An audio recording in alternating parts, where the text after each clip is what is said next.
may kaba at tuwa. Umakyat sa entablado ang 34 na gulang na padre de pamilyang si Alvin Siriola ng Libmanan, Camarines Sur. Nagtapos bilang cum laude si Siriola sa kursong Bachelor of Technical Vocational Teacher in Education, Major in Electrical sa Governor Mariano Villafuerte Community College ngayong taon. Ayon kay Siriola, nagbunga ang kanyang tiyaga na pagsabayin ng pag-aaral at pag-aasikaso ng pamilya. Mabuti na lamang daw at libre ang pag-aaral sa GMVCC. Pinaka-challenging is itong pagsasabayon mo si pamilya, siyempre as a father. Tapos po, si mga activities sa school, grabe po si mga activities mo, lalo na katong nagkagawa pa ng pandemic.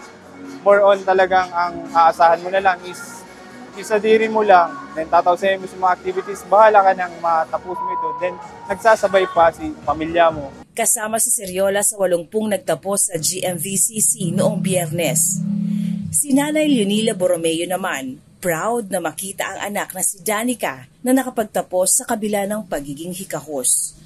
Ugma po ako dahil na sinda nakaarog sa moya kadto ang mga magurang mayo pong garumayong balak magpatapos ng eskwela.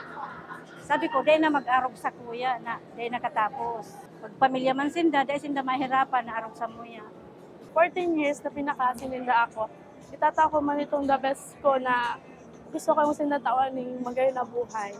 Baon ng mga natutunan sa kolehiyo, kumpiyansa si PESO Manager Rodresha Toralio na kayang-kayang makakuha ng magandang trabaho ang mga graduates ng GMVCC, basta wag lamang daw mawala ng tiwala sa sarili. Always remember that if life didn't turn out the way you thought it would be, don't regret a bit of it. Sabi ko nga ni, try and try and try.